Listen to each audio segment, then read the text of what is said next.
1895 and 1950. The time was ripe for a heresy. 180 years ago, in 1773, Pierre Simon de Laplace, 1749 to 1827, then 23 years old, stood before the Académie des Sciences in Paris and read a paper in which he proved the stability of the solar system.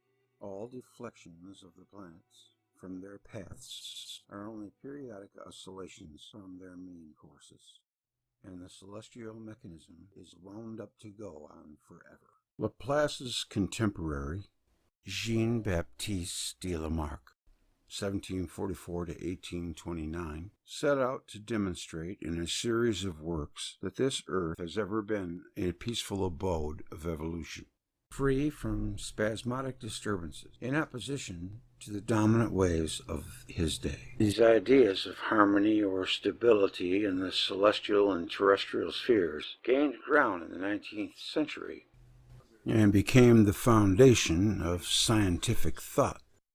In 1846, Leverrier, by announcing the existence of the planet Neptune, which was immediately thereafter discovered in the part of the sky indicated by him, proved the gravitational theory of Newton and the orderly universe of Laplace to be correct.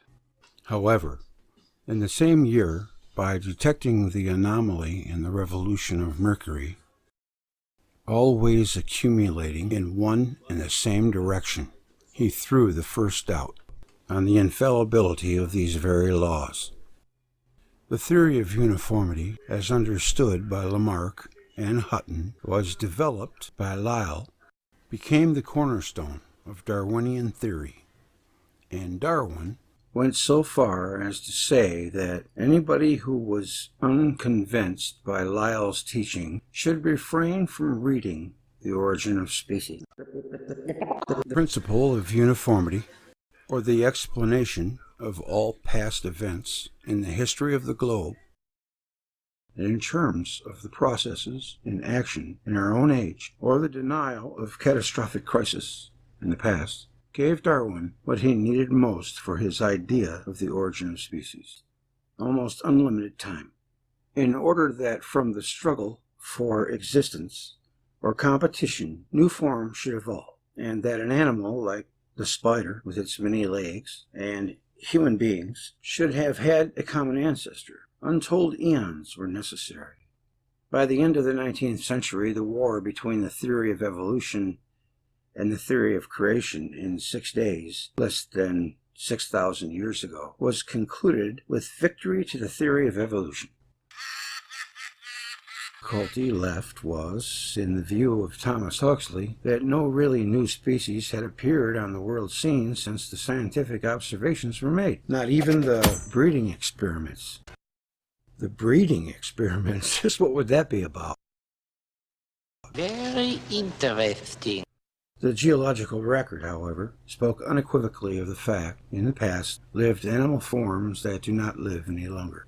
And of those forms that live in our age, many were not present in the geological past. Laplace's theory of the origin of the solar system, of a rotating nebula, was replaced by the end of the century with a theory of a catastrophic beginning in a near collision of the sun with another star, with debris forming the planets. Isn't that interesting? And what star was that other star? And where did that information come from? But it was stressed by the authors of this new theory that the universe is orderly, and this beginning in a cataclysm was an unusually rare occurrence in the cosmos, and that the solar system is governed by the principle of stability, as enunciated by Laplace, and the Earth by a law of uniformity, in the animals and plants by the law of evolution, through continuity. It appeared that basic principles having been established, science had before it only the work of refinement and observation, and in the addition of details for perfection of knowledge. But the time of basic discoveries was over. This was the outlook in 1895. In April of that year, Fritjof Nansen in an attempt to discover the North Pole, reached a point less than 4 degrees from it. The scientific world looked upon the discovery of the North Pole as the most coveted goal still left to be attained by science. But before Nansen, drifting from latitude 8614, reached his home in Norway, the scene changed. Conrad Röntgen of Würzburg discovered the X-rays, or cathode rays, that pass through opaque bodies. In the same year of 1895, 20-year-old Marconi, working at the home of his father near Bologna, made the first successful experiment with wireless transmission. Okay, now I have read that he ripped off Tesla when he was his understudy, and that Bologna was notorious for having self-important tricksters and evildoers, intellectuals there that were made fun of by a comedy troupe, and that's where the saying, "you're full of baloney," came from. That year, too, Sigmund Freud published his first paper, together with Joseph Breuer, which led to a new understanding of the realm known as the subconscious. And at the same time, Pavlov made his contribution to the psychology of the reflexes. Pavlov's dog. The next year, and still before Nansen had landed on the Norwegian coast, Henry Becquerel, working on uranium, discovered the phenomena of radioactivity. 2 years later, he was followed by the Curies, who discovered radium. In 1897, J.J. Thomson announced that the atom is divisible and is actually a microcosm.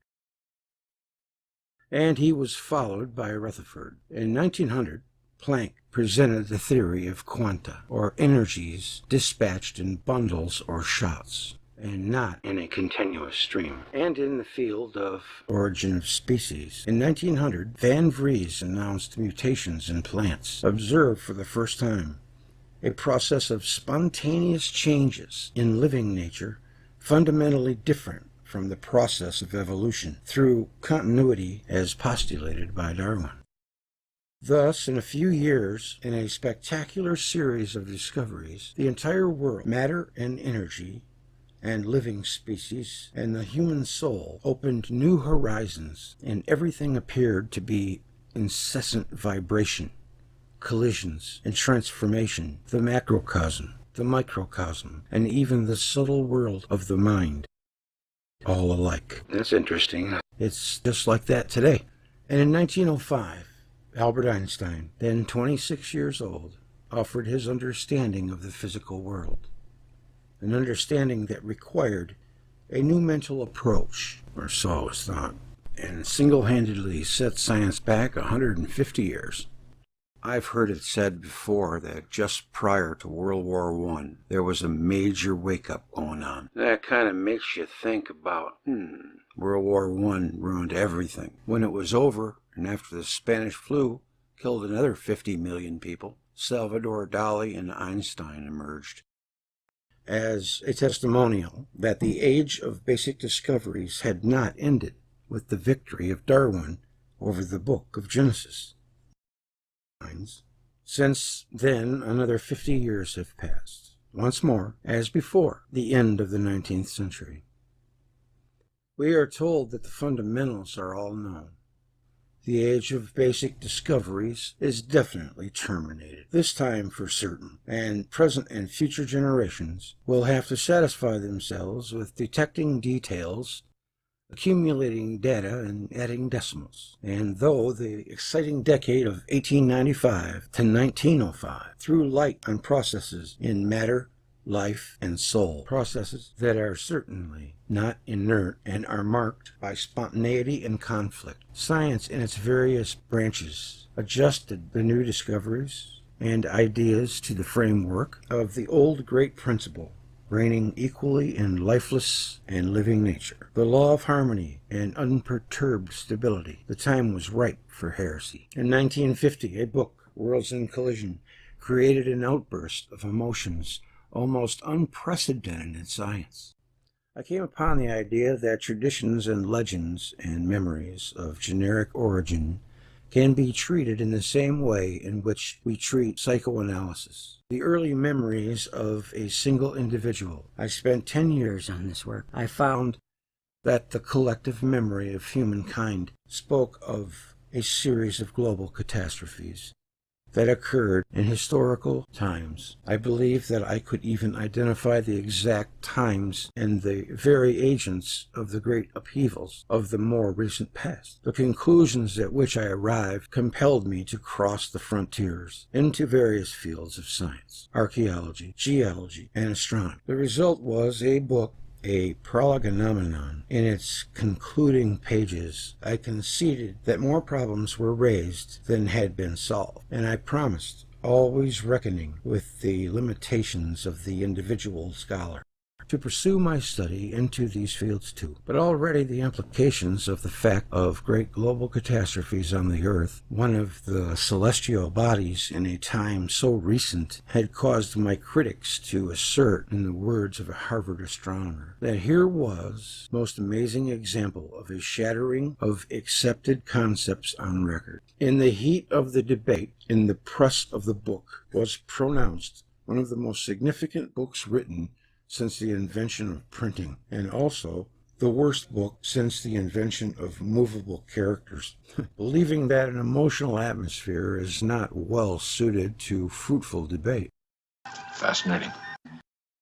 I have entered only infrequently into the controversy. I have made short factual corrections of statements by the Royal Astronomer and by J.B.S. Haldane, B.S. Haldane, appearing in their reviews of my book, and I participated in a debate with your professor of astronomy, J.Q. Stewart, in the pages of Harper's Magazine, June 1951. I appeared before the American Philosophical Society, which, at its annual meeting in April 1952, held a symposium on some orthodoxies of modern science.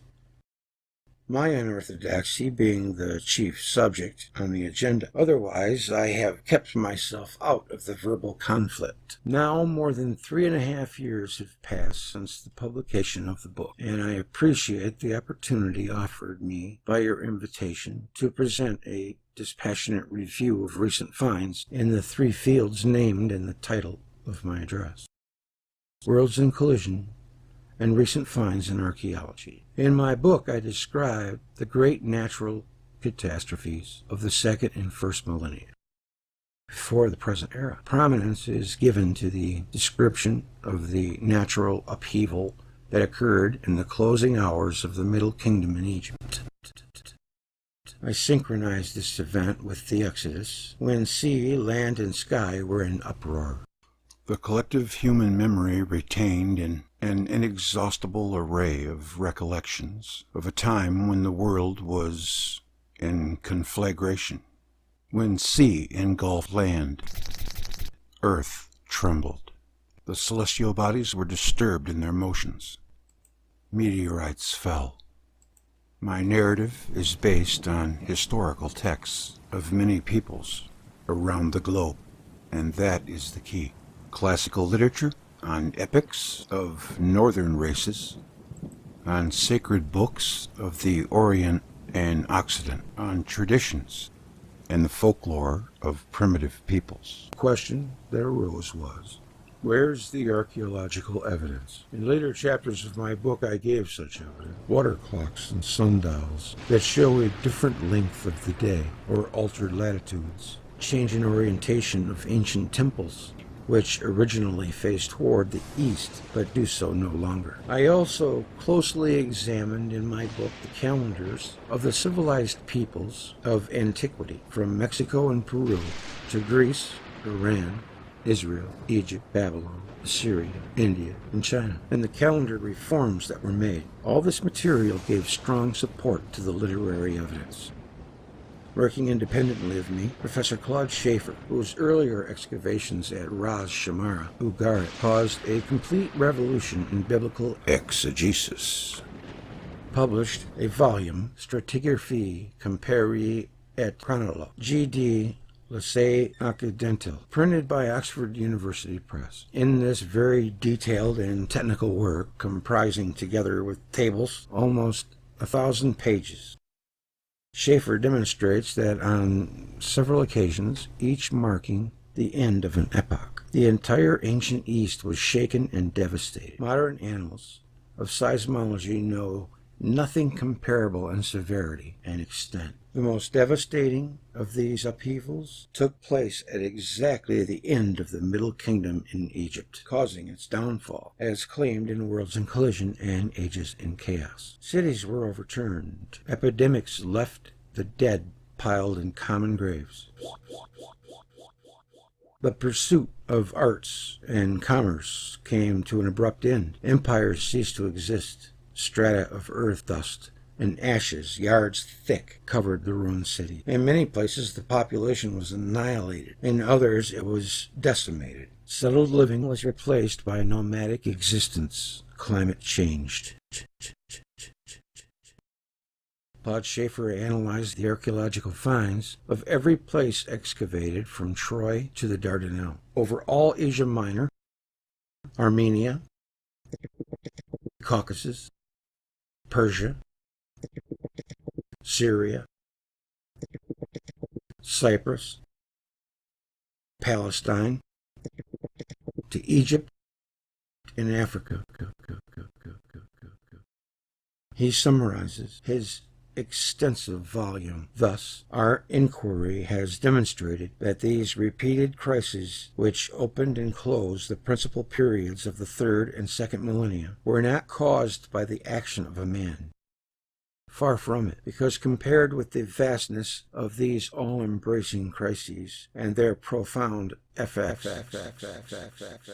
the exploits of conquerors would appear only insignificant. Schaefer's work sheds a new light on the conclusions at which Sir Arthur Evans arrived after many years of archaeological work on Crete. The island was shattered in violent catastrophes that were accompanied by fire, and in these upheavals the cultural and political ages of the Minoan kingdom went down.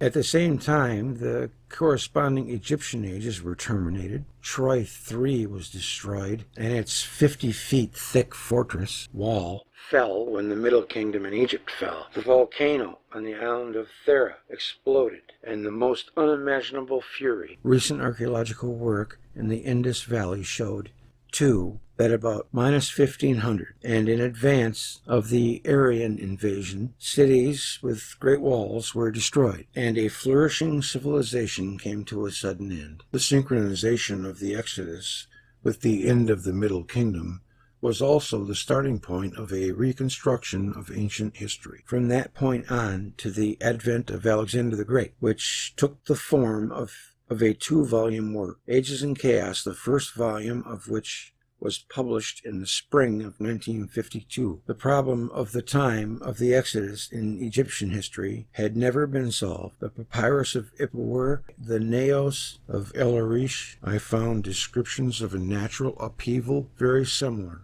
sometimes identical, with the description in the book of Exodus. Following plagues, when the river was blood-color, amid a hurricane and darkness of 7 days' duration.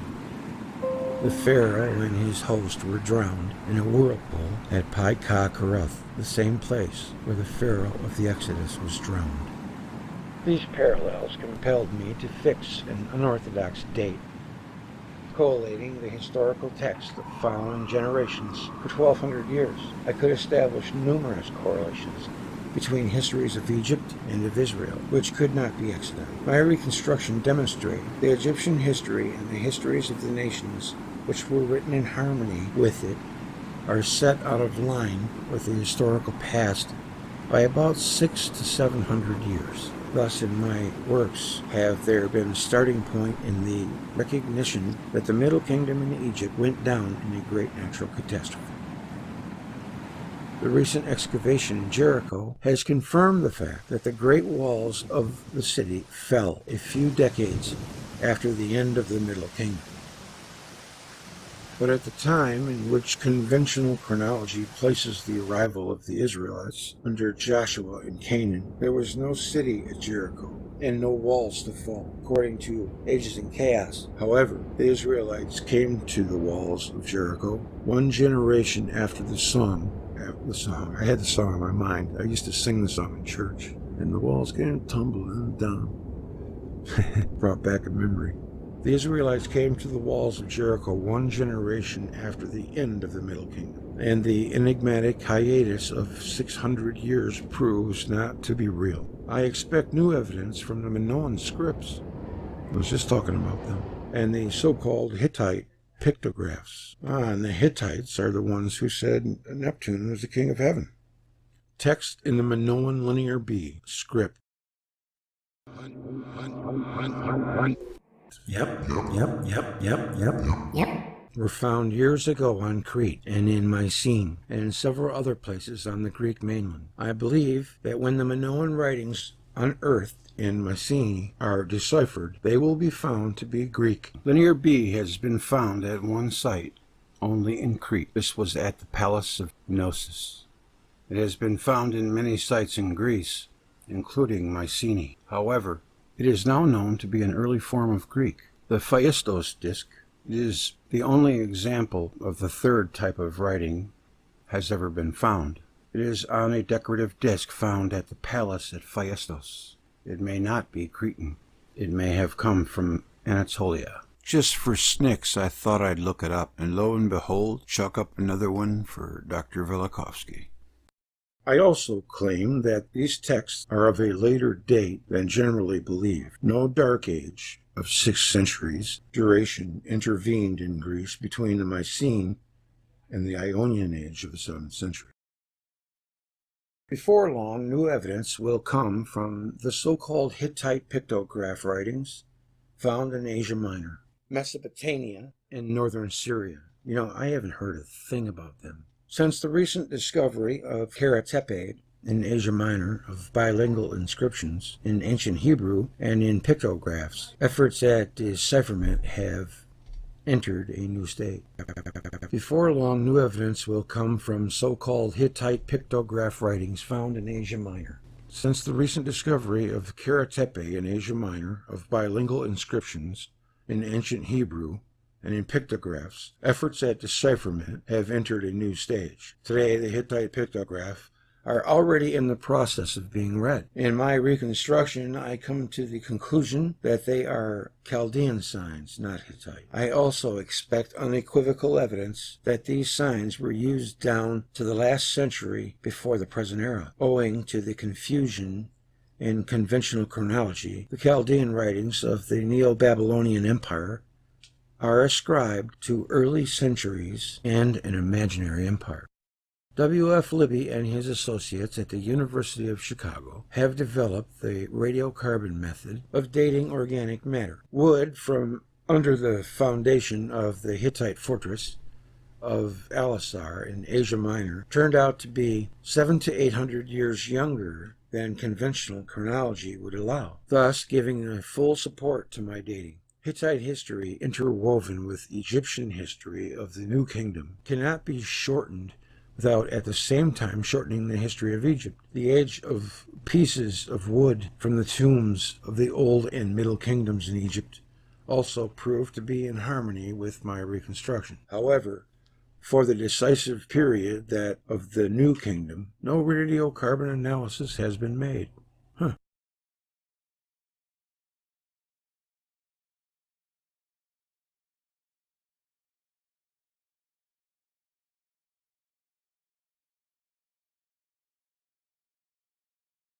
Arctic Ocean in the north and the Kalima in the east. In Worlds in Collision, page 329, I expressed my belief that human settlements would be discovered farther to the north on the Kalima or Lena rivers flowing into the Arctic Ocean. On the lower Lena, north of the confluence with Philly, inside the polar circle.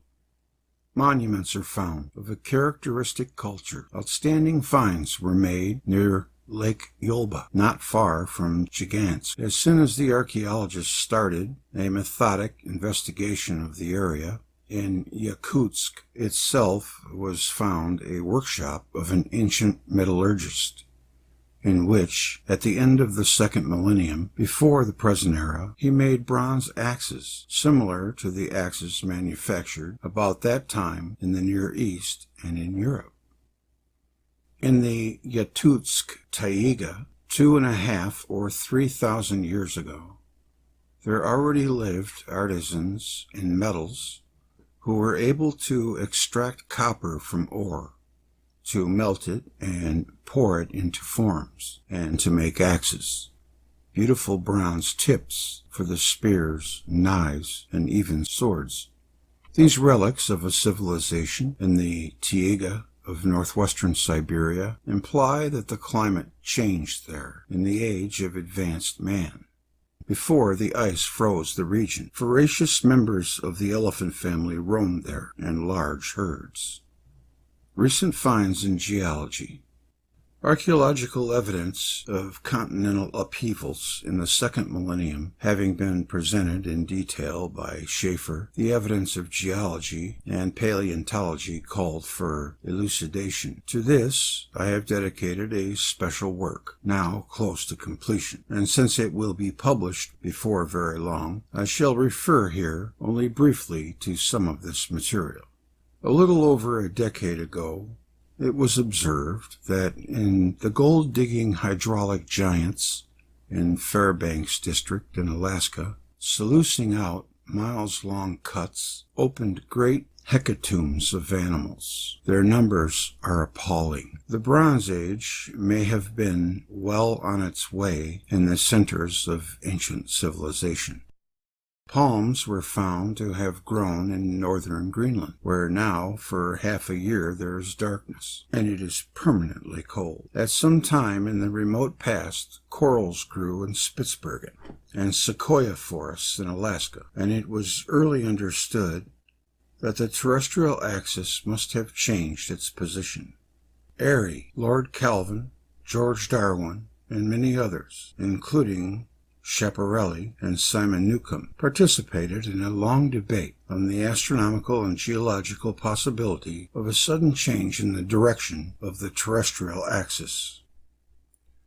A debate that was erroneously thought to have started as a consequence of worlds in collision.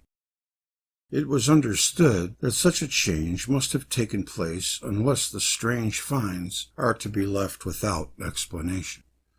The theory of drifting continents, offered as a substitute, was rejected for many reasons. Jeffrey showed that the mobile force invoked by Wagner is 100 billion times too small to move the continents. Eddington thought that possibly only the crust in its entirety moved, and the axis of the core was left unchanged in direction. But the mobile force he invoked, the tidal inequalities of lunar origin, would not have moved the latitudes out of their places, the directional pull being east to west. W. B. Wright, in his The Quaternary Ice Age, 2nd edition, 1937, says that during geological history there occurred many changes in the position of the climatic zones on the surface of the earth, which cannot be explained except by a shifting of the axis or a displacement of the pole from its present position. But what could have brought about a change in the inclination of the terrestrial axis to the plane of the ecliptic? I discussed this question in the closing pages of Worlds in Collision and suggested the entrance of the Earth into a strong magnetic field. The newly developed science of paleomagnetism brought and daily continues to bring confirmation of the fact that lavas and igneous rocks in all parts of the world are reversely magnetized. But what is even more startling is to find that the reversely magnetized rocks are 100 times more strongly magnetized than the Earth's magnetic field could have caused them to be. H. Manley, in his review, writes, "It may seem strange that a rock which is made magnetic by the Earth's field should become so strongly magnetized compared to the generating force. This is one of the most astonishing problems of paleomagnetism. Manley also refers to the tests made years ago by G. Fulgumerator and P. L. Mercanton on the clay of ancient Etruscan vases. They were found to have been fired when the vases were closer to the south magnetic pole. Their position during the firing is known because of the flow of the glaze, and the magnetic dip or inclination of the clay is found. Manley writes, "This implies that in the 6th century BC, the Earth's magnetic field was reversed in the central Mediterranean area." He speaks also of a general reversal in historical times, 2,500 years ago, that must be cleared up by additional research. Knowing from my study of ancient literary sources the proper time of exogenous disturbances in terrestrial rotation, I suspected an inaccuracy in the last sentence of an otherwise well-written article by Manley. The reversal must have occurred in the 8th century and again in the beginning of the 7th, minus 687. I was gratified to find in the original publication of Professor Mercanton, to whom I directed my inquiry, that the vases with reversed polarity date from the 8th century. I expect that, should the research be extended to vases dating from the end of the Middle Kingdom in Egypt, circa 3,500 years ago, other periods of unnatural polarity would be determined in Egypt and elsewhere. Professor R. Daly of Harvard University found that 3,500 years ago, all over the world, the level of the ocean suddenly dropped. He thought it might be due to a sudden sinking of the crust, and in an authoritative work, Marine Geology, 1950, Professor P.H. Kuenen of the Netherlands finds that this recent shift is now well established. On observations in many places of the world, and he too assigns this catastrophic drop of the ocean level to 3,500 years ago. The recent expedition of the Oceanographic Institute at Gothenburg under H. Peterson, which covered the Atlantic, Pacific, and Indian Oceans, found, according to its leader, evidences of great catastrophes that have altered the face of the earth. He speaks of climatic catastrophes and of tectonic catastrophes that raised or lowered the ocean bottom hundreds, even thousands of feet, spreading huge tidal waves which destroyed plant and animal life on the coastal plains at many places. A lava bed of geologically recent origin was covered only by a thin veneer of sediment. He discovered that the Pacific and Indian Ocean beds consist largely of volcanic ash that had settled on the bottom after great volcanic explosions. He also found a large nickel content in the clay of the ocean bottoms, and decided that this abysmal nickel must have been of meteoric origin. Consequently, he concludes there were very heavy showers of meteors. The principal difficulty of this explanation is that it requires a rate of accretion of meteoric dust several hundred times greater than that which astronomers are presently prepared to admit. Professor Ewing of Columbia University carried on his investigation in the Atlantic in 1949. He published his results and, like Peterson, found that lava spread only recently on the bottom of the ocean. He also came upon signs of land deep on the bottom of the ocean, and concluded either the land must have sunk 2 to 3 miles, or the sea must have been 2 or 3 miles lower than now. Either conclusion is startling. The pollen analysis made by various scientists of the bottom of the North Sea between Germany, England, Scotland, and Norway convinced researchers that this area, in its present shape, originated only very recently, in the subboreal, the date of 1500 before the present era often being selected. At that time there occurred a climastris. Once there had been a sea. Then it was covered by debris carried from the mountains of Norway. Later, in a catastrophic advance, the North Sea was formed once more.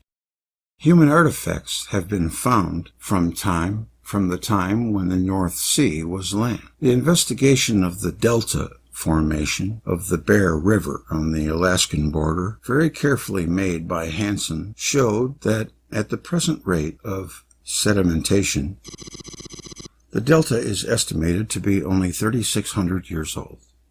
A. de la Parent, the leading French geologist of the beginning of the century, calculated that since the time the Rhone Glacier started to melt, less than 3,000 years have passed.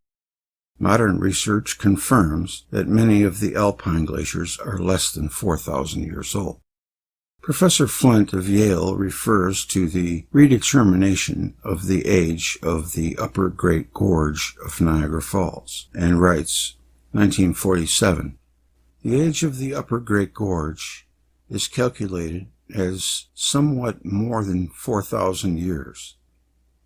And to obtain even this low figure, we have to assume that the rate of recession has been constant, although we know that discharge has in fact varied greatly during post-glacial times.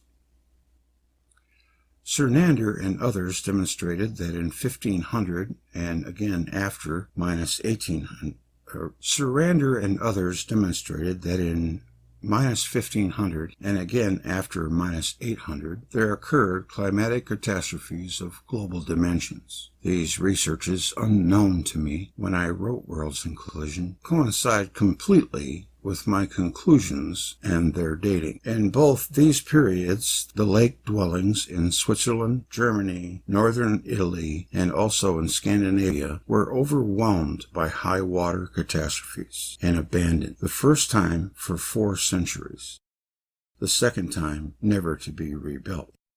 H. Gams and R. Norhaden showed with very extensive documentation that at these 2 time dates, the lakes of Europe were tilted, and many of them, like Essay and Federsee, were emptied of all their water.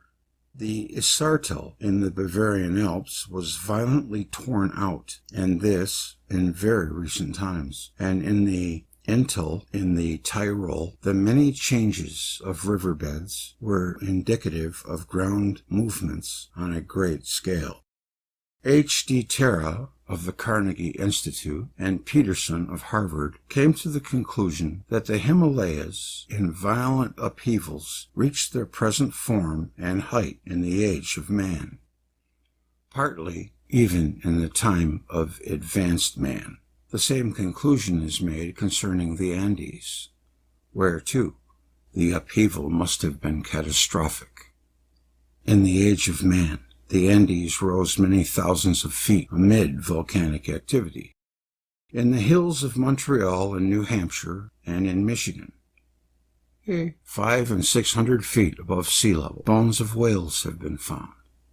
In many places on the earth, in all continents, bones of sea animals and polar land animals and tropical animals have been found in great melees.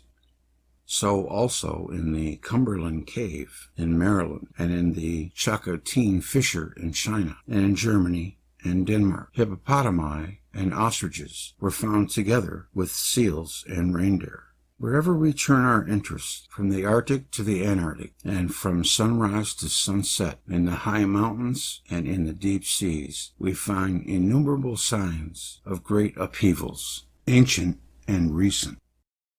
A circular meteoric crater, Chubb crater, was discovered in the summer of 1950 in northern Labrador. It covers an area of 4 square miles. It is much larger than the Arizona crater, which is 4/5 of a mile in diameter, 2/3 of a square mile in area, whereas the Arizona crater could accommodate 2 million people in its amphitheater. The Chubb crater could accommodate 12 million people. It must have been created by the impact of an asteroid, according to the published opinion of geological authorities. The asteroid must have fallen about 4,000 years ago. Following or shortly preceding the discovery of the Chubb crater, several other large meteoric craters were discovered in Australia, Arabia, and Mexico. The tens of thousands of oval formations on the Atlantic coast of the United States, especially in the Carolinas. some of them attaining a length of a few miles each, were conclusively identified in a monograph by W.F. Prouty, 1952, as having been caused by a fall of large meteorites. And finally, the largest crater formations situated in Quebec north of Sept Isles in Canada, and occupying an area of 680 square miles. This is under investigation as to its meteoric origin by a group of Mines Department scientists led by Dr. M.J.S. Innes.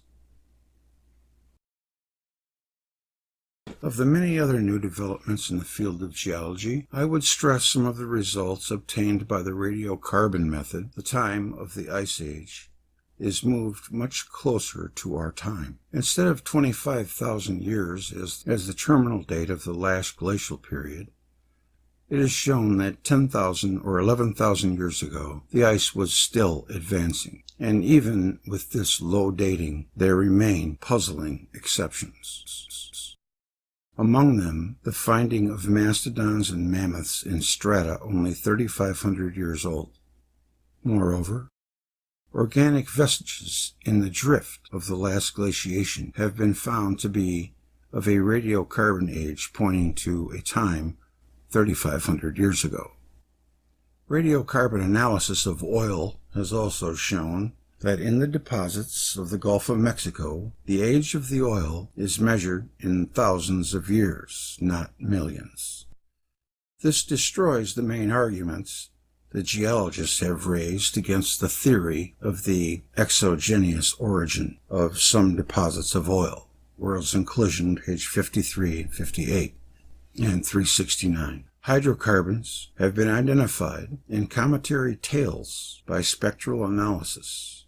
Also, carbohydrates, edible products. But here we are already outside the domain of geology and in the realm of astronomy. Worlds in Collision and recent finds in astronomy. In the years when the manuscript of Worlds in Collision was in the hands of the Macmillan Company, accepted for publication, though not yet published, 1946 to 49, and in the years following, though not yet published, 1946 to 49, the zodiacal light, or the glow seen in the evening sky after sunset, stretching in the path of the sun and other planets, ecliptic, the mysterious origin of which has for a long time occupied the minds of astronomers, has been explained in recent years as the reflection of the solar light from the two rings of dust particles, one following the orbit of Venus, the other in orbit between Mars and Jupiter, places where, according to Worlds in Collision, collisions of planets and a comet took place. The origin of asteroids, or small planets, that circle between Jupiter and Mars, some of which cross the orbit of Mars, and even that of the Earth, has lately been explained as the result of the explosion of a planet, or more recently, 1950, as the result of a collision between two planets in an early age, Kuiper. N.T. of the Perkins Observatory offered anew in his own explanation of the origin of the asteroids. They are remnants of a gigantic prehistoric comet. F. Whipple, upon calculating the orbits of the asteroids, came to the conclusion, 1950, two collisions occurred between these bodies and a comet once 4,700 years ago, and the second time 1,500 years ago, or within historical times. These dates of collision in the solar system are of the same order as those offered in Worlds in Collision.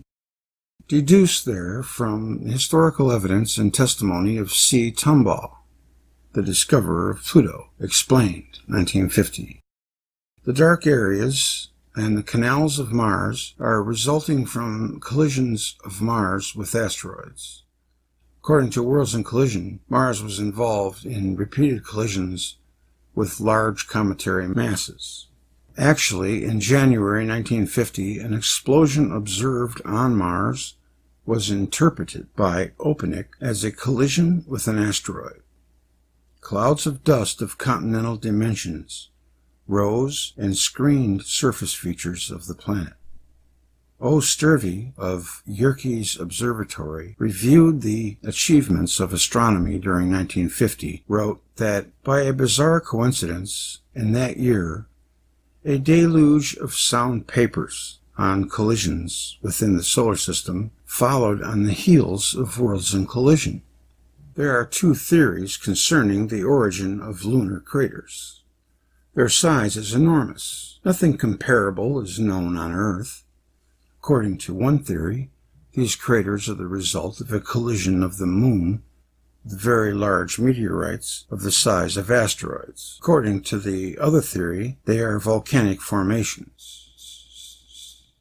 Both theories assumed very violent events in which the celestial body closest to the Earth was involved. In Worlds in Collision, I offered the following explanation of the lunar craters, as well as of the seas of lava and the rifts of the lunar surface. During the great catastrophes, when the Moon, together with the terrestrial globe, passed through the fabric of a great comet, and again when, in the 8th century before the present era, the Earth and the Moon were strongly perturbed by Mars. The Moon's surface flowed with lava and bubbled into great circular formations, which rapidly cooled off in the long lunar night, unprotected by an atmosphere, from the coolness of cosmic spaces. In these cosmic collisions and near contacts, the surface of the Moon was also marked by clefts and rifts.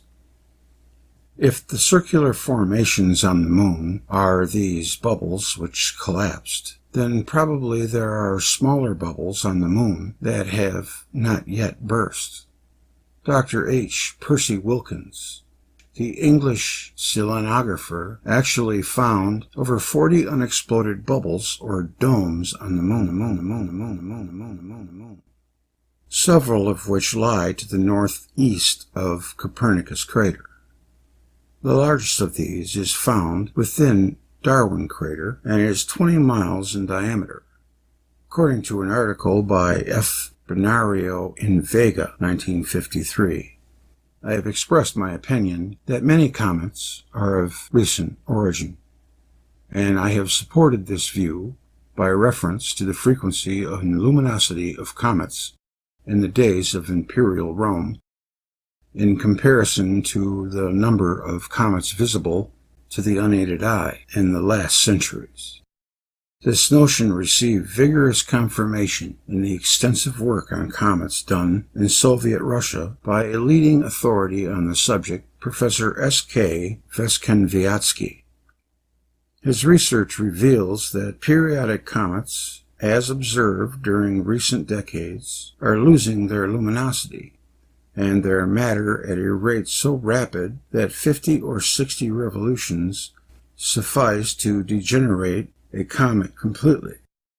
Thus, the Halley comet can hardly go back beyond 3,500 years, or the year 1500 before the present era. In the last century, several comets with short periods have failed to return, having apparently lost all their matter, and a few others actually fell apart before the eyes of observers.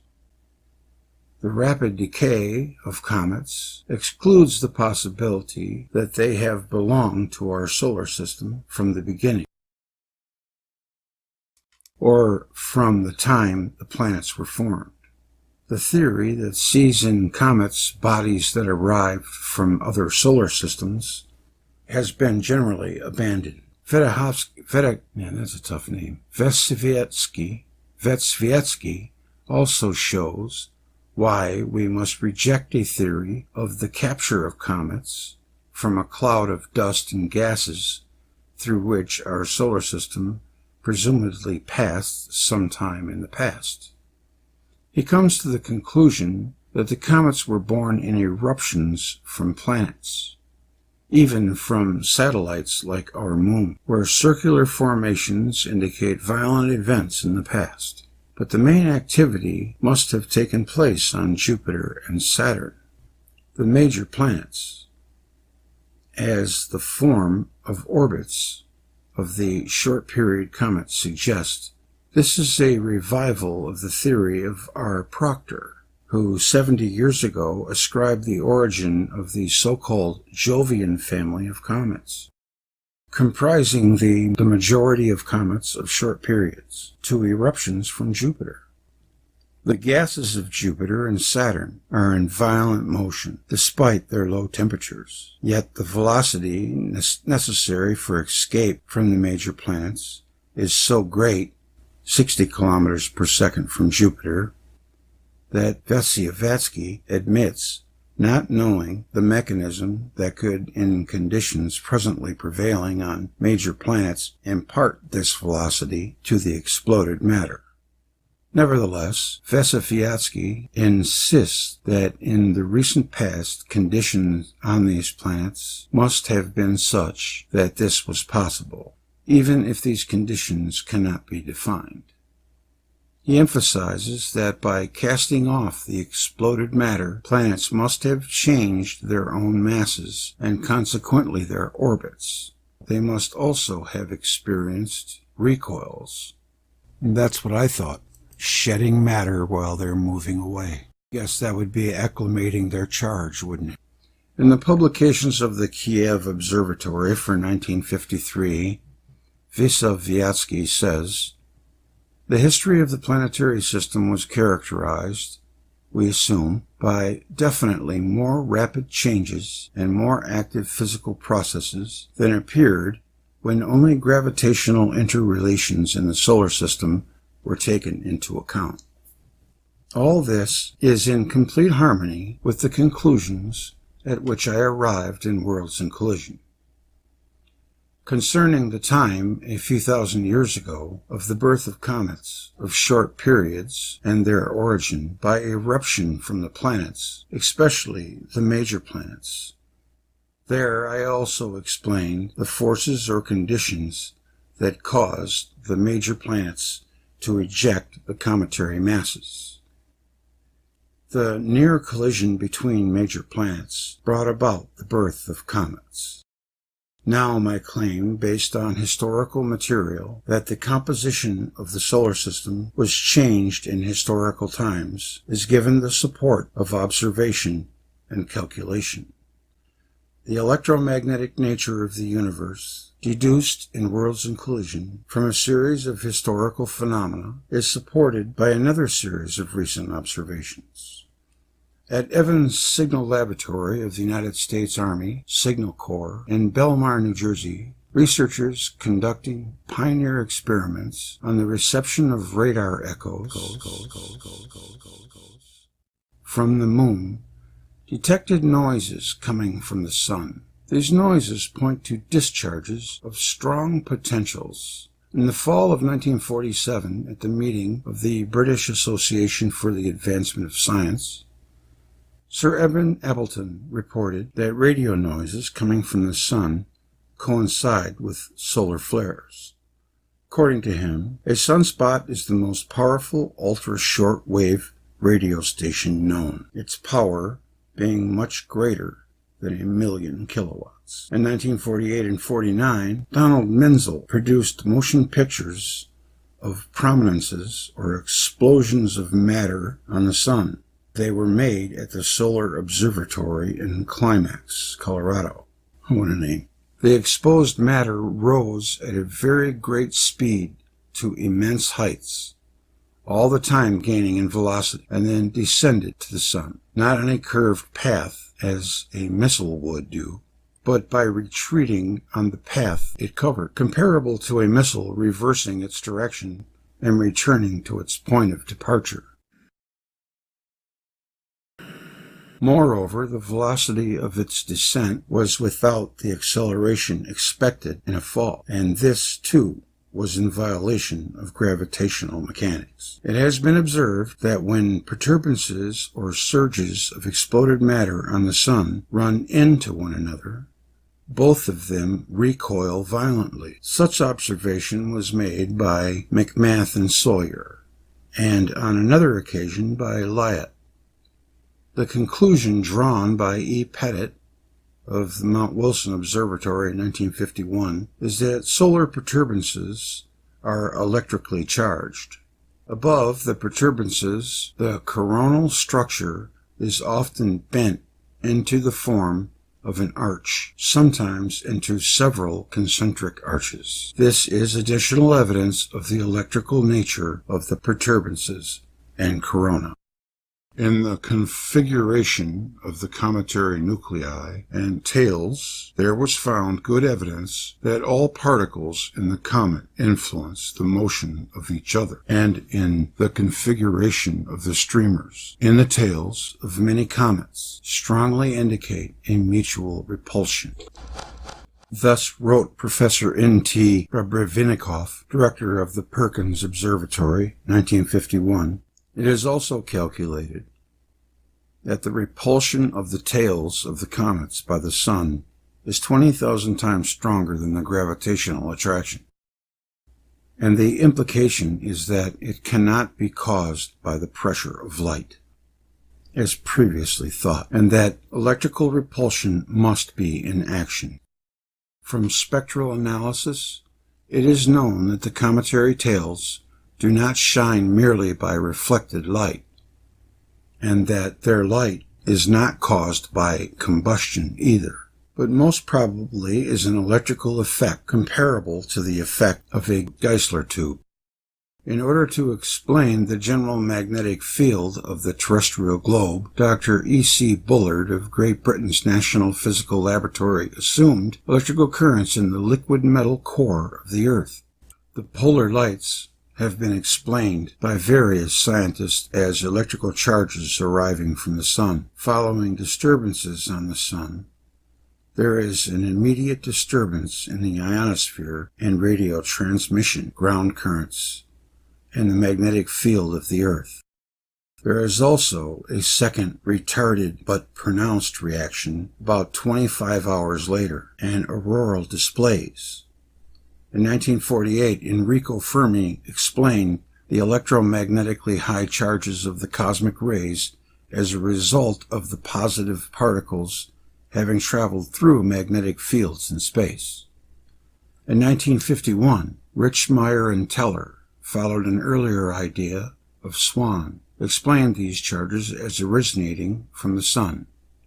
Protons and heavy nuclei could be accelerated to the enormous velocity of cosmic ray particles by an extended magnetic field of solar origin. Both theories assume the existence of magnetic fields in space. I could add to this that if the Earth is a negatively charged body, the great energy with which positive charges, the cosmic rays, rush toward the Earth is not in the least enigmatic. Holy crap. Kind of gives pause for those microbursts that one guy talks about. I mean, the sun could probably sneeze half an Earth and send it our way, and it would immediately bury whatever it landed on. And maybe that's the reason oceans become mountains and mountains become oceans. Come to think of it, that's a scary thought. It would just be a matter of time. I hope those are giant spaceships shooting whatever comes out of the sun. And you got all these billionaires talking about getting off planet. See, what do they know that we don't? Well, maybe we're learning. We are entering a magnetic fluff that we're going to be in for 10,000 years, as a matter of fact. It's in my next space show. Maybe I should read it now. Plus, the sun is at like an all-time minimum. Man, I'm going to have to find out what Thunderbolts has to say about that. A negatively charged body attracts positive charges. At Mount Wilson Observatory, Harold Babcock determined, 1947, that some of the fixed stars possess general magnetic fields of great intensity. Babcock's the guy who fired Halton. One of the stars was found to reverse its polarity every 9 days. from plus 7,000 Gauss to minus 6,300 Gauss. This may be understood as a sign that the star is rotating, turning another pole to us every 9 days. The star shows no Zeeman effect in between. That is, when the observer is in the plane of the equatorial belt of the star, in the same position in which we are permanently in relation to our Sun. In 1952, the Royal Astronomer Sir Harold Spencer Jones estimated that magnetic properties were established in more than 100 stars, and the number of identified magnetic stars is rapidly growing. I have not heard of magnetic stars until just recently. Several years ago, Dr. J.S. Hall of the United States Naval Observatory and Dr. W. Hiltner of Yerkes Observatory, actually it's Yerkes, Wikipedia says to pronounce it that way, Yerkes Observatory found that the light from certain stars is strongly polarized. It was surmised that starlight must pass through particles of magnetized interstellar dust. The question raised was why the particles of dust should all be orientated in the same direction as their magnetic axis.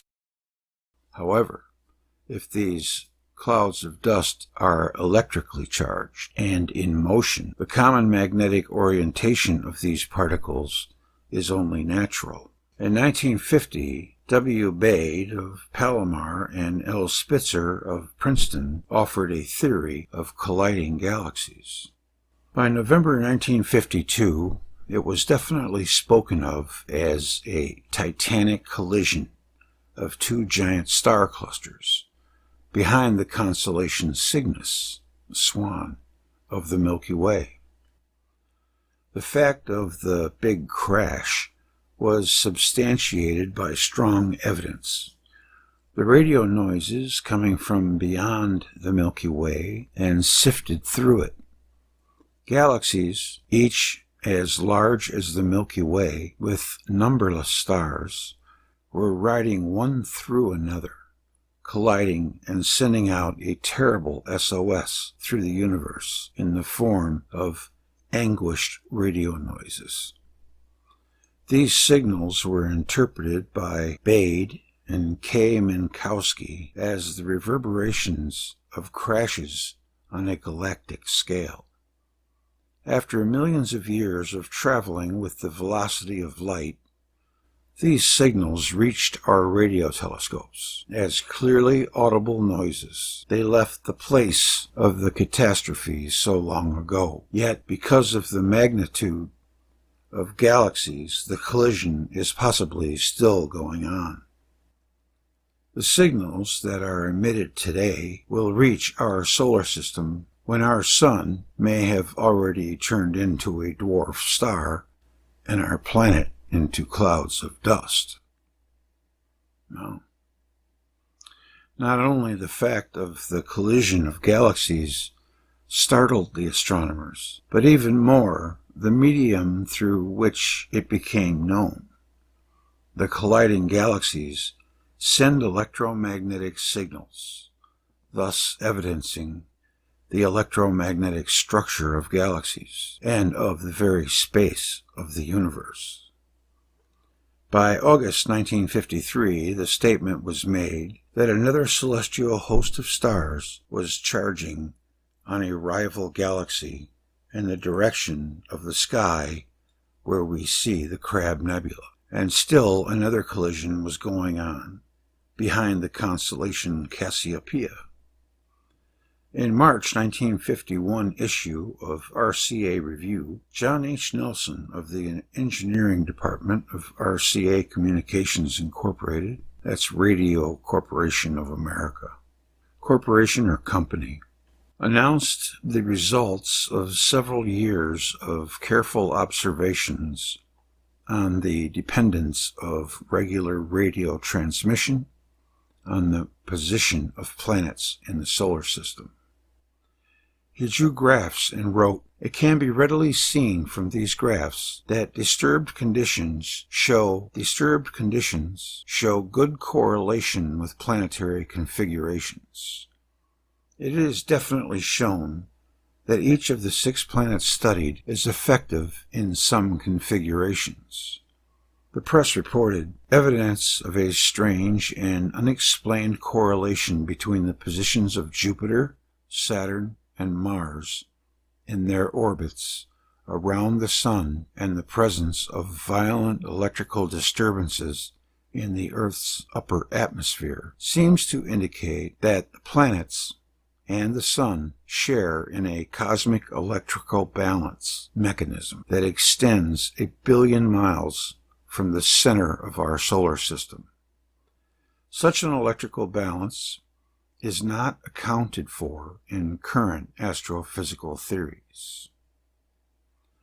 Short-wave frequencies are disturbed when Jupiter, Saturn, and Mars line up, either in a straight line or at right angles to one another.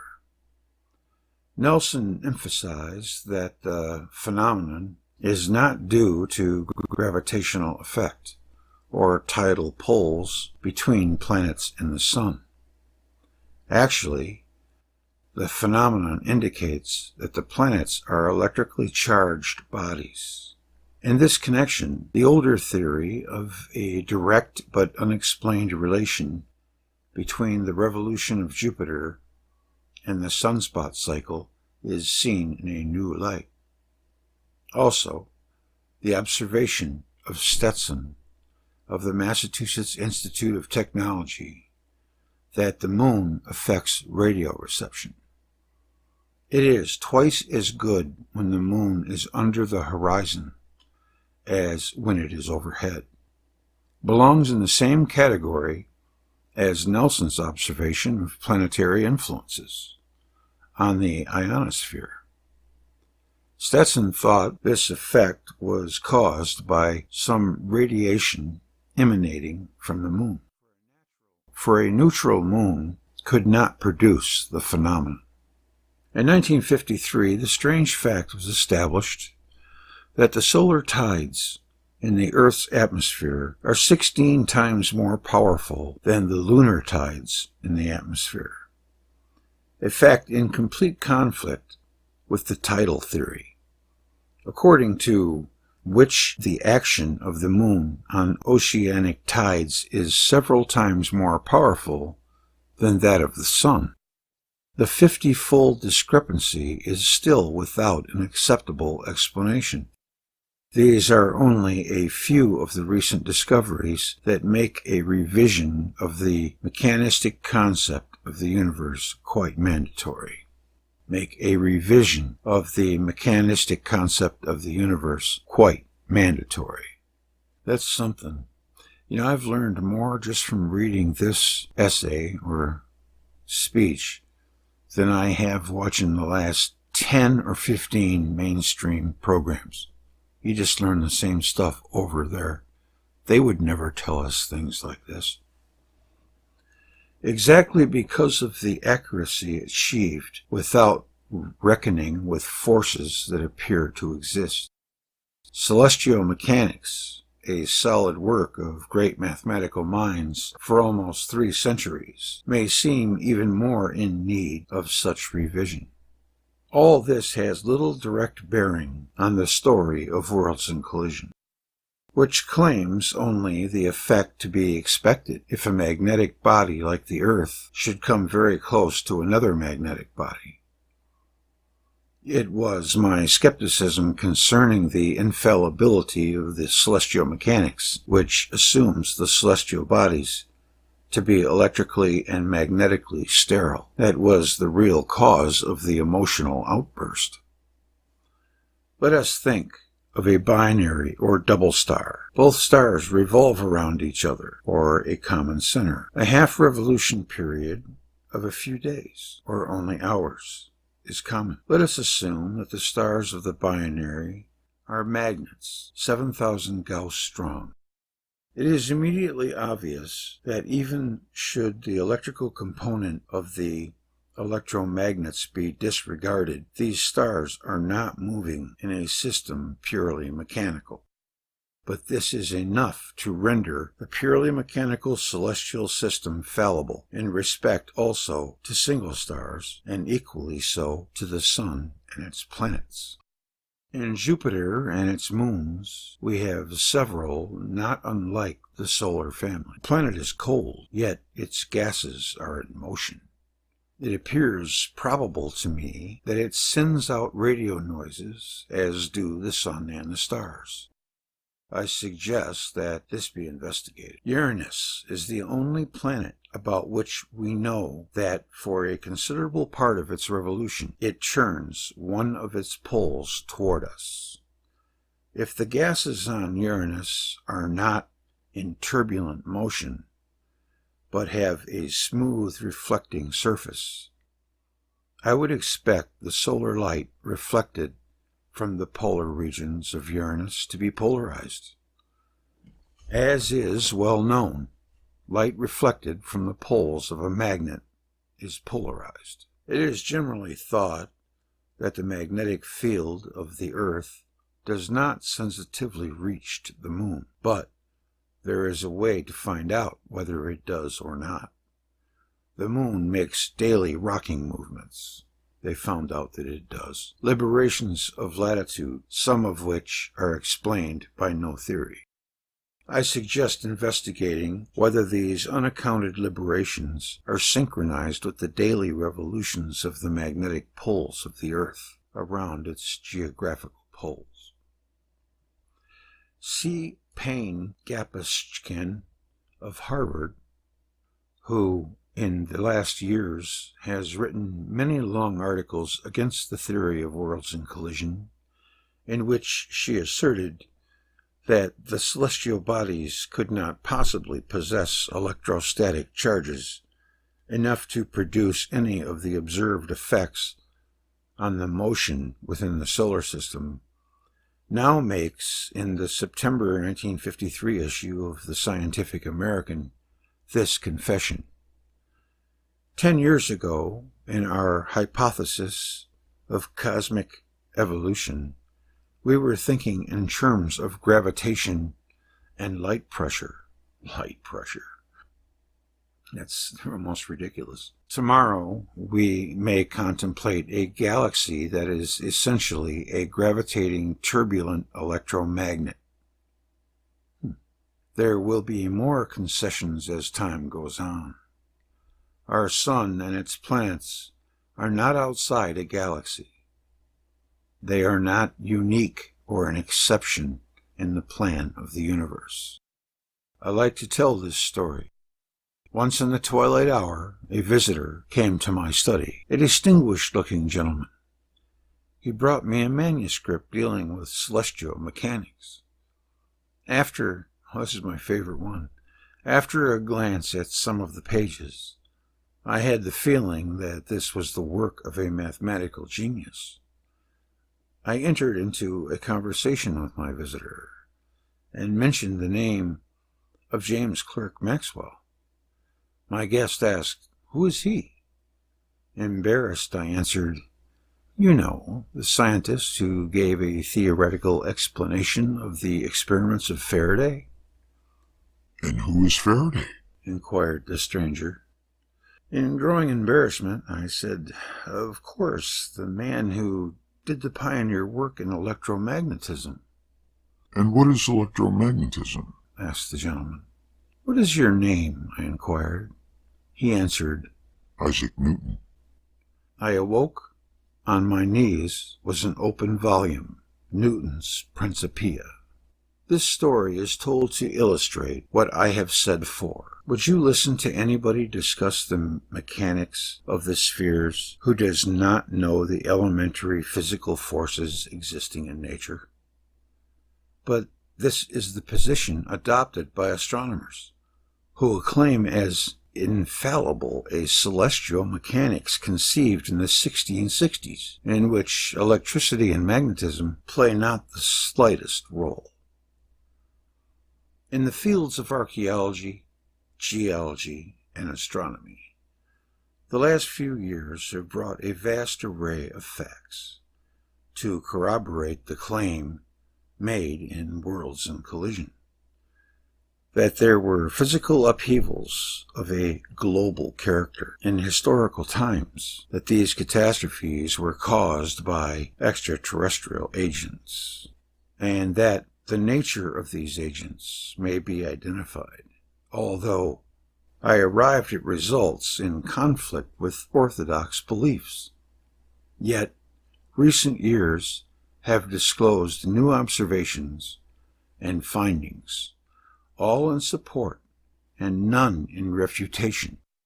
What I want to impress upon you is that science today, as in the days of Newton, lies before us as a great uncharted ocean, and we have not yet sailed very far from the coast of ignorance. In the study of the human soul, we have learned only a few mechanisms of behavior as directed from the subconscious mind, but we do not know what thinking is or what memory is. And in biology, we do not know what life is.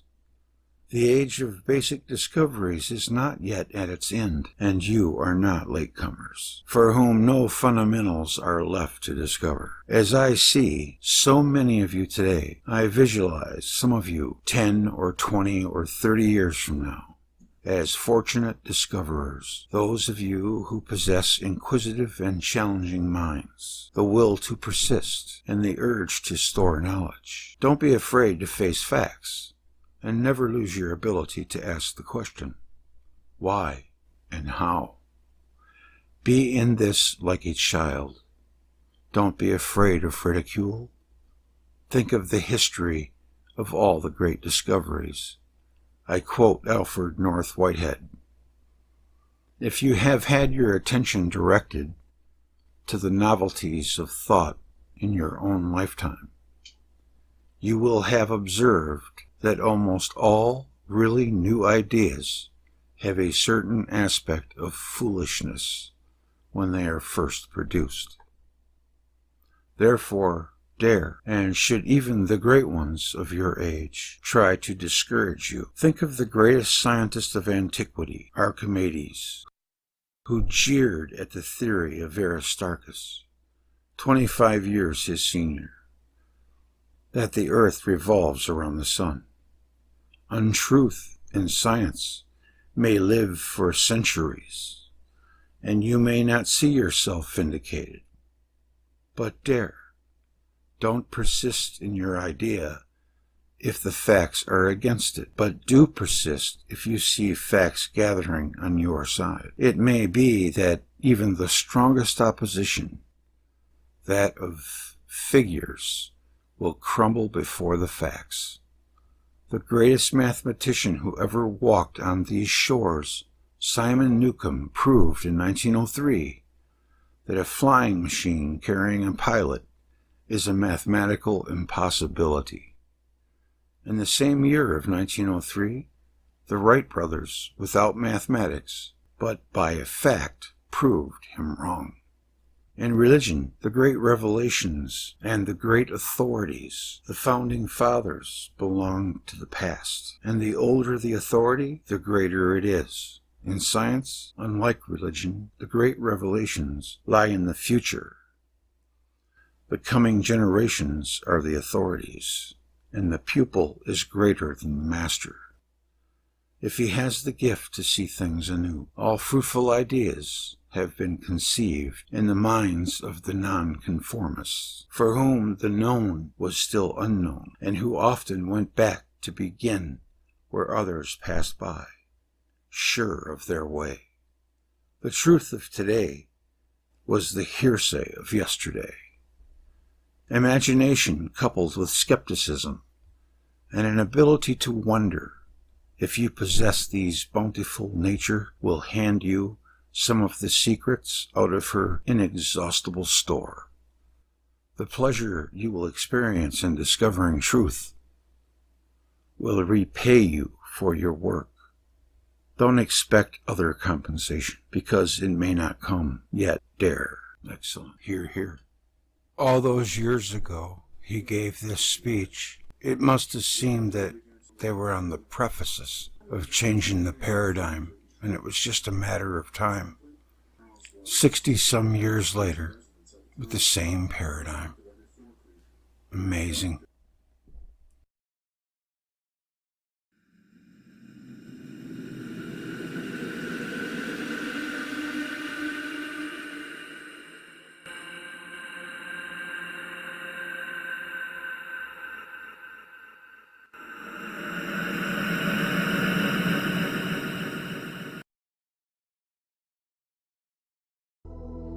I always do that when I'm bored. How's everybody doing tonight? I really love that last 15 or 20 minutes of that video. Everything he says is golden. I want to get to a little bit of Earth and Upheaval. I just never get tired of it. It's good stuff. I'll be coming back with that in just a bit. Come on, say hi.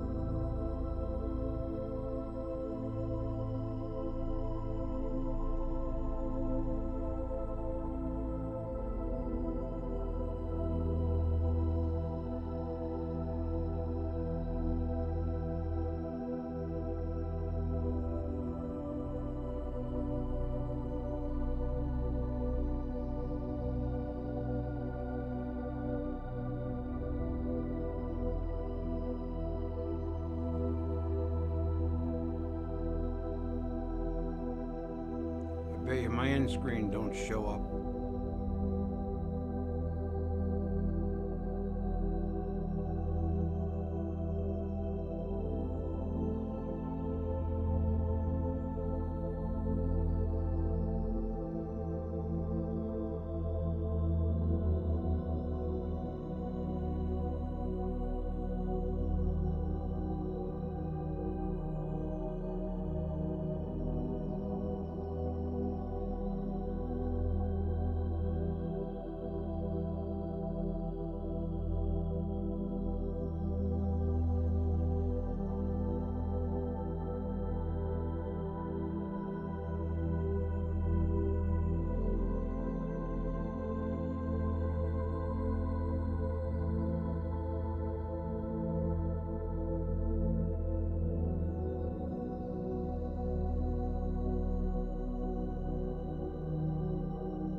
Well, I'll be darned. Will miracles never cease?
1992 on a 4-track cassette player.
Talks, and you don't get to show your evidence, what do you really have? Exactly. I just got, I know. I'm the male, so I'm the bad guy, automatically, Oh dear. by default. And this is It's okay. but it's not okay. Well, I mean, I can't, what can I do, I know. I'm just That's one what's so guy. sad. Yeah. This is so sad. I mean, um, oh, you need somebody on your side Yeah. to stand up for you. I had to find the attorney that doesn't say 3 words. Of course. Leave it to me. Get the rookie That's what I too would do. afraid to talk. That's what I would do. Yep. Yeah, well, that's what I got. And I had to fight for myself, even though I was paying someone to fight for me. Go figure. It's a long story, but, I mean, all in all, you know what, out of all of it, Nathan passed 11th grade by the skin of his teeth, but he passed. But you're doing something right. Yes. He picked it up. He took it. He saw what was going on and decided to get busy. So he deserves the credit, not me. Not anyone else. But now you know that he could do it, and he would have done it had he known that, maybe you need to be more. But yeah, it's just the environment that he's in. He's just not very happy over there. I don't know. What can I do? All I can do is what I do, and that's it. Oh, I mean, he's 16. 17. Okay. How long before he turns 18? A year. Then whatever he wants. That's what I try to tell him. Patience, son. Patience. Well, I tell myself that because patience has never been one of my virtues. I've always wanted it yesterday. Right. It's okay, man. I mean, all in all, he's doing okay, so that's what matters. Yes. We're gonna get busy here in a minute. And what did you think about that Velikovsky? I know it's a little slow because I could tell I really wasn't that great at reading yet. Because I have noticed I have improved a lot since I started. The sound was low for me. Yeah, I know. I kept trying to jack it up, but I don't know, man. I got to figure out something how to boost my volume. Well, here's one thing you can do. It's a memory issue. It turns into a memory problem. If all of your stuff is working and you're using your computer, it's a memory problem that you need to clear. You need to get rid of, like in your browser, you need to clear your cache. Have you ever done that? What's that? You need to get rid of, you've got files on your computer that don't need to be there. Okay. How do you get rid of them? Well, I mean, there's two different, you've got your Windows, your computer, then you have your browser. Mm-hmm. And if you've never cleared the cache in your browser, Mm-hmm. then you definitely are overloaded. And Yeah. it's really easy to do. I mean, you can do it right now. You don't Okay, even have what do I do? Tell me. Okay, Talk me what through it. browser are you using? I'm gonna get the people on here for a second. Hold on. Okay. Yeah, there. Okay, now I'm using What Windows 10. are you using Edge? But no, I use Google Chrome. No. I mean, when you get online, Yeah, Google Chrome. you use Chrome. Yeah. Okay, I don't use Chrome. I wouldn't be caught dead using Chrome, but Why? because it's Google. I don't It's care about that. it's I mean, my life is an open yeah, book. but I mean, I don't anyway. Uh, I don't exactly. Well, okay, you in your settings. You know what? Give me a second, and I'll give you the exact directions. I Okay. mean, I know almost all the other browsers, but I don't ever use Chrome. So, but All right. I'll tell you in a second. In the meantime, I'll say hello to everybody. I got no center, no border. Sorry for the delay. I was having terrible lag, and I'm like, oh my God, why does this happen to me right at this time? But it just stopped, so I started. Ancient history criticisms. Ray Carr. Hey Ray, how you doing, buddy? It's good to see you. RW Arts. Good to see you. It's your name is new to me, but I hope I see it more often. Let's see, Jesse Elmer. Good to see you, Jesse. Ancient history criticisms. Donald Wages. Hi Don, how you doing, buddy? Renegade. Yeah, Renegade's been around for a while. Why isn't he blue? I don't know. Let's make him blue. Right. And St. Pauli, of course. And that looks like it's about it. How's everybody doing tonight? Everybody doing good? We ready for some more Velikovsky? This next stuff is better. Hello, James. NDH, Okay. greetings. Yes. Is it something that might be dangerous to the live stream? Oh, she's not back yet. I see. It's like that. Okay. A little Electric Universe. That one song, I'm wrestling with it, man. It's I'm calling it Great Schism, but there's so many tracks. It's just really hard. And it's not there yet, but it's getting there. This song is there, I think. I think it's a short version.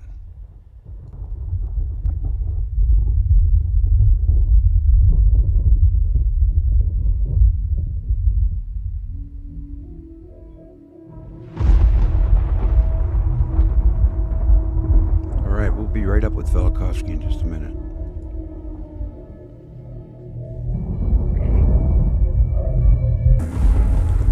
Did I tell you? Yeah.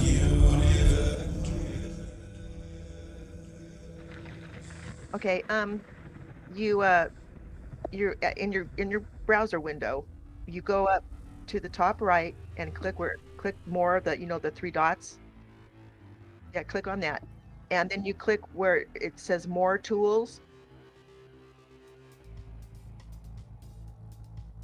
Then okay, click on that, and then you want to click clear browsing data.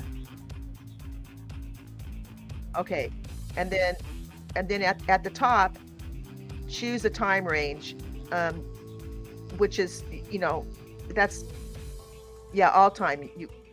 Click on that, and that might take a minute. I don't know. High grade. But then well, okay, there's next to cookies and other site data and cached images and files. Check the boxes, but you don't want to don't check the cookies. Uncheck that, because if you delete the cookies and other site data, then any kind of login passwords that you have, that you'll have to redo all that. So you can leave that undone, but you want to have cached images and files. You want that checked. Well, no browsing history. I mean, yeah, might as well. Clear data, but make sure you don't have the cookies checked, because you want to keep that. Okay, yeah, clear data. And then it's if you have a lot, it's gonna take a little just like a minute. That's how you know you have a lot. Usually, and also here's another thing you should do on your Windows desktop, in your system to get rid of your temporary, which is really easy to do too. But I mean, is that done now? There should be some kind of indication. Oh, okay. This is how you know you've got way a lot. You've got gigs of it. Yeah, yes. And when you have a lot of cached stuff, when your browser will look through all of those things to see, this is how they to save time.